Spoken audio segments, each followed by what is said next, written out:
What is up, guys? Welcome back to the Terrier Owner YouTube channel. Josh and Luna here with TerrierOwner.com. The channel is specifically designed for any of you with a new terrier, or more specifically a Jack Russell Terrier trying to learn the ropes. And speaking of learning the ropes, today's video is especially important for you to tune into because today is all about covering the top 8 mistakes that I made when I adopted Luna, or my Jack Russell Terrier, right here. It's coming up, so stick around. Okay guys, real quick, before diving into those 8 mistakes, as always, be sure that if you enjoy these kind of videos to give Luna and I one of those thumbs up. It goes a long way towards the YouTube algorithm giving us more chances to be in front of other people with terriers to help them out. So again, be sure to give us a thumbs up. If you haven't done so already, be sure to subscribe to the channel, hit that notification button so you're notified, and never forget to head over to TerrierOwner.com and check out the blog. Now guys, let's go ahead and dive into those 8 crucial mistakes that I made when I adopted Luna here, and what you can do to better prepare yourself for your Jack Russell Terrier that you may be getting ready to adopt, or maybe you just did. And let's kick that off with the first mistake that I had, and I bet you it is super common for other people to make the same mistake, but what I did was I overestimated the amount of energy they have when you adopt them, and then underestimated the amount of energy they have later. It's the exact opposite, to be 100% truthful with you. In the beginning, it's almost like having a newborn baby. They just sleep all the time. Life is pretty good. They don't really do anything wrong. She slept a lot of the first week, and then I underestimated the other end of the spectrum. After that is when the energy levels get pretty crazy, when they need a lot of exercise, and when it's nearly impossible for them to lose sight of you throughout the house because they are everywhere at that point. They have to be the center of attention. They can run laps for longer than you're willing to watch. It's ridiculous. So if you're currently getting ready to adopt one, you can kind of prepare and bank on the fact that it's going to be a calm first few weeks. Enjoy it while it lasts, because it doesn't last very long, and then it's about to get crazy for you after that. It's not saying that it makes them a bad dog.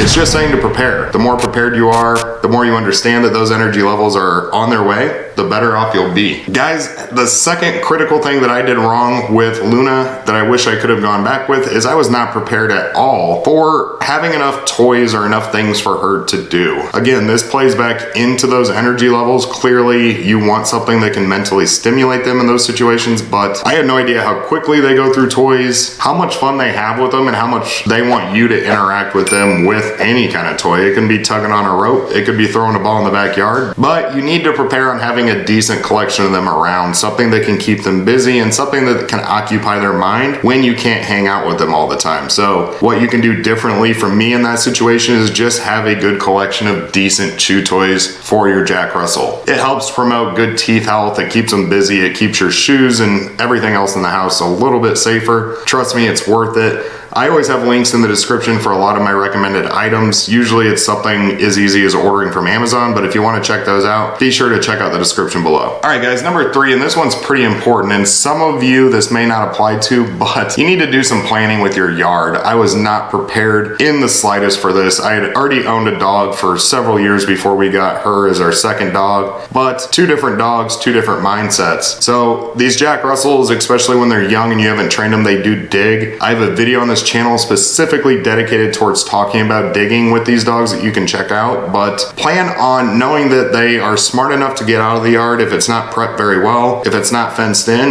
that they're going to chase some rodents, and that they might do some damage to areas you don't want them to do. So that doesn't mean not to adopt the dog or that there's anything wrong with the dog. It means that you need to understand their personality and plan accordingly. You know, in the beginning you can walk them out on a leash. Yes, that is annoying, it takes up more of your day, but it's going to save your yard from having holes in it. You could use something like an in-ground, a lead with a stake that goes into the ground, and obviously make sure that there's no exit points for them, because once they get out and start sniffing their way around the neighborhood, they're a pretty quick dog too, and they're gonna have a lot of fun just getting attention from you, whether that's negative attention or positive. So once they get out, they might think you chasing them around the neighborhood is the funnest thing they've got to do. So plan on prepping your yard accordingly, and if you live in an apartment or some other kind of small space living, plan on how you're taking them out for for either their walks or just to go potty. Which, guys, that leads me into the fourth biggest mistake that I made when I adopted my Jack Russell that you're looking at right here. And that was underestimating how difficult small dogs like these Jack Russells are to potty train. I know that some of them might respond to it immediately. I get it. The problem that I had was I was always used to a big dog, which I could be wrong about this, and maybe there's no science to back up this conclusion whatsoever, but I feel like big dogs are much better at holding their bladder, and small dogs, if you're not used to it yet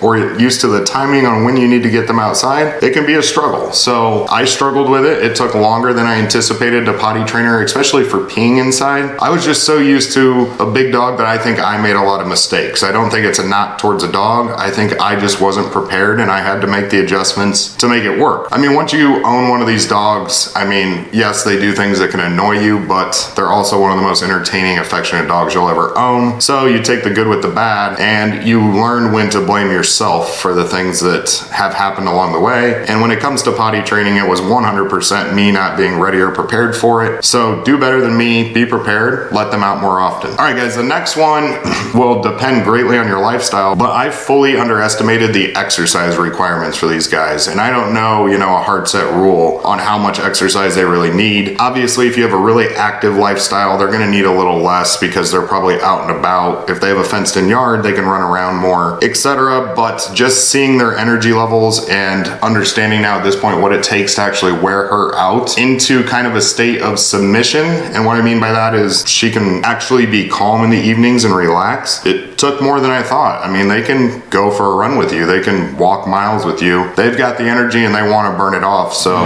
if you're not active, find a way to let them still burn some energy. And if you are, don't underestimate how much they can really tolerate or how much they want, because I think that they will shock you in that regard. They need it, they desire it, and it's going to make their behavior a ton better if you do it. So make sure you do. All right, guys, this one I kind of find a little hysterical, but the next mistake I made was underestimating just how jealous and attention seeking this dog is. So we already have another dog, Graham, the yellow lab, who would be in more of these videos, except Luna just cannot handle somebody else stealing the show. She's got to be the one on the lap. She's got to be the one being pet when they're both around each other. But these dogs get jealous. If you're not petting them, they're coming right up to you, finding a way to get you to pet them. If they're not on your lap, they're jumping up on your lap or finding a way to get there. They hate not being in the room with you. Basically, they are attached to your hip in any fashion you could imagine. And I just didn't think that was going to be the case. I knew they were a little clingy, but not like she is. And in all honesty, guys, it's kind of